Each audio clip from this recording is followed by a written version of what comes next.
Halo semuanya, di sini hari ini aku bakal ngejelasin karya yang udah aku buat mengenai poster infografis salah satu mazhab desain buat memenuhi ulangan akhir semester sejarah desain. Jadi mending jangan lama-lama lagi, kita lihat yuk.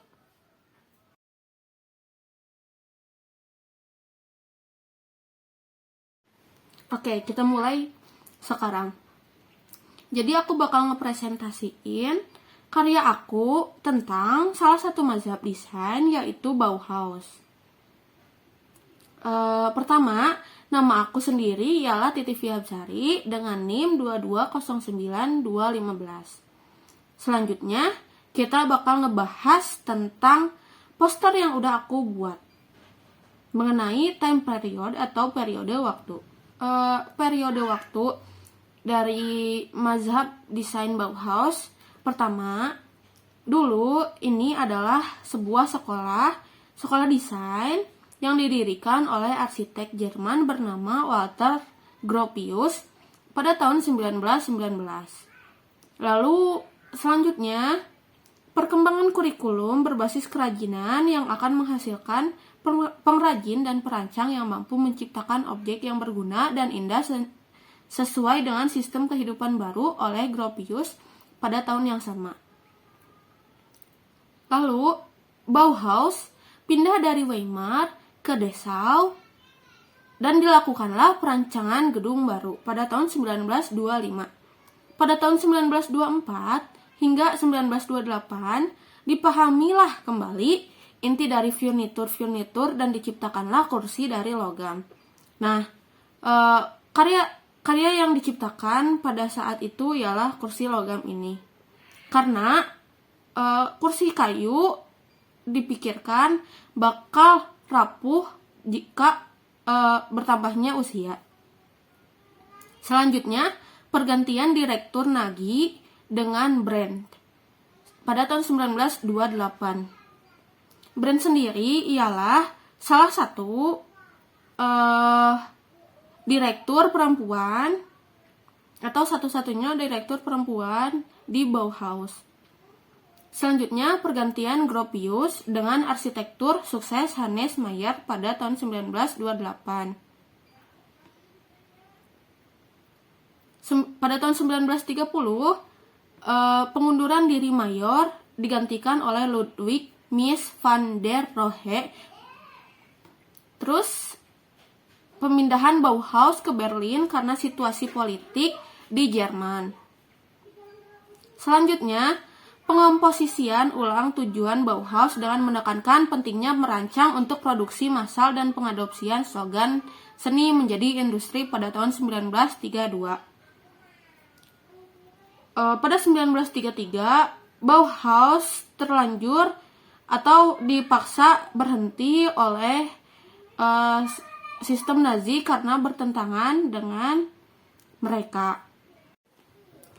Tahun selanjutnya, pembangunan Bauhaus baru oleh Nagy di Chicago pada 1937. Nah, begitu timeline dari Bauhaus, dari mazhab Bauhaus. Seperti ini bentuknya. Ada gambar kubus atau gambar geometris yang menandakan itu ciri-ciri dari aliran mazhab Bauhaus. Selanjutnya, referensi atau mood board dari karya dari poster yang udah aku buat.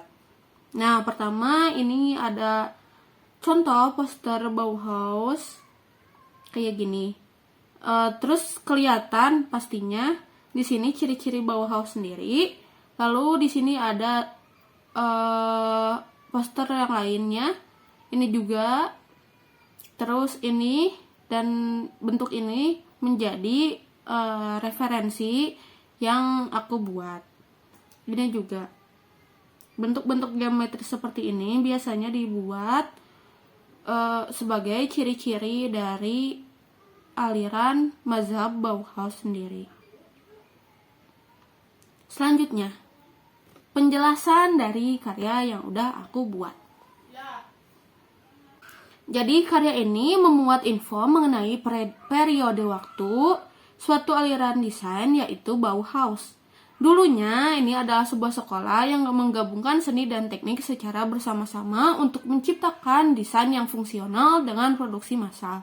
Jadi Bauhaus sendiri bertujuan untuk menciptakan desain dan untuk digunakan dengan produksi massal. Lalu penjelasannya sendiri, penjelasan dari karya poster yang udah aku buat nih.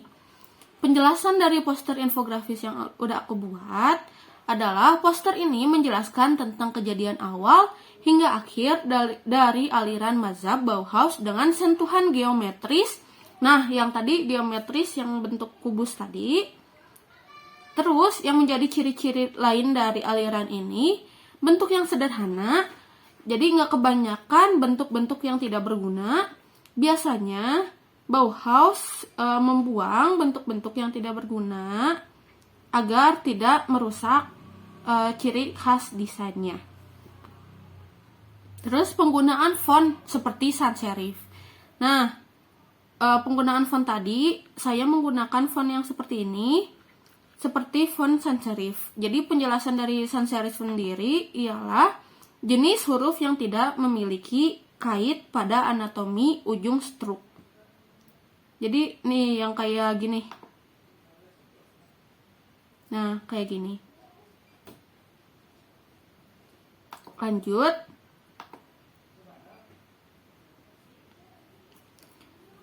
Dan warna-warna primer yang terang seperti merah, kuning, serta biru diutamakan.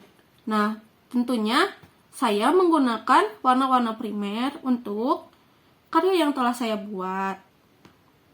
Jadi bentuk-bentuk geometris ini, lalu warna-warnanya serta sifonnya yang digunakan ialah jenis sans serif. Selanjutnya, pembuatan karya ini terinspirasi dari gambar-gambar yang berada di mood board. Nah, sudah saya jelaskan tadi, ini kubusnya terinspirasi dari ini, terus garis-garisnya terinspirasi dari yang ini, terus ini, terus ini. Terus ada pemilihan warna merah, kuning, biru, serta warna hitam putih kayak gini. Terus pada poster infografis ini saya menggunakan komposisi rule of third agar enak dilihat dan mudah dibaca.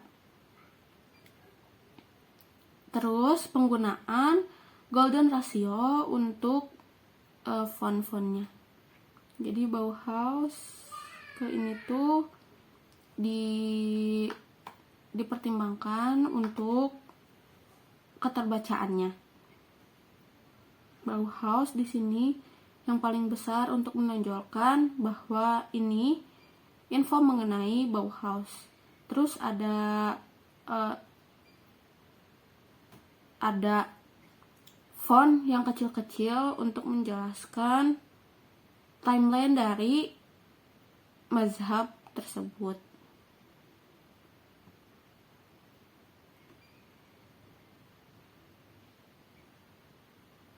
Juga tentunya penggunaan bentuk geometris.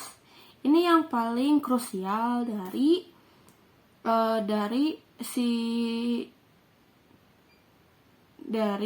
ciri-ciri dari mazhab desain ini. Nah, terakhir nih, sekilas tentang Bauhaus. Bauhaus adalah sebuah sekolah seni. Dulunya ialah sebuah sekolah seni dan desain yang beroperasi pada tahun 1919 hingga 1933 di Jerman. Didirikan oleh arsitek Walter Gropius. Lalu Bauhaus merupakan salah satu gerakan seni terkemuka pada abad ke-20 dan menjadi peran penting dalam perkembangan seni modern, arsitektur, dan desain. Tujuan utama Bauhaus adalah untuk menggabungkan seni dan teknik secara bersama-sama serta untuk menciptakan desain yang fungsional dan estetis dalam produksi massal. Bauhaus identik dengan perpaduan warna. Jadi ciri-ciri Bauhaus ialah identik dengan warna dasar seperti warna merah, biru, dan kuning. Nah, seperti yang telah aku jelaskan tadi, bahwa Bauhaus atau aliran mazhab ini menggunakan warna-warna yang menonjol juga nyentrik. Tapi biasanya mereka menggunakan warna-warna primer seperti kuning, merah, dan biru. Selanjutnya, Bauhaus identik dengan bentuk geometris. Seperti yang aku jelaskan tadi. Nah, si Bauhaus ini identiknya dengan bentuk geometris, jadi kayak segitiga atau kotak atau kubus atau apa, pokoknya mah yang geometris.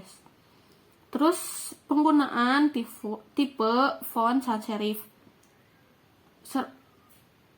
Lagi-lagi seperti yang aku jelaskan tadi, bahwa Bauhaus menggunakan tipe font sans serif. Terus yang selanjutnya warna-warna blok. Jadi kayak ngeblok gitu. Jarang ada gradasi. Terus kayak bentuk-bentuk yang non-fungsional dihilangkan oleh mereka gitu. Jadi Bauhaus sendiri merupakan mazhab desain pada abad 19-an. Juga berakhir pada tahun 1933-an karena terdapat konflik di Jerman pada saat itu. Sekian yang bisa aku sampaikan. Maaf bila ada kesalahan. Wassalamualaikum warahmatullahi wabarakatuh. Dadah.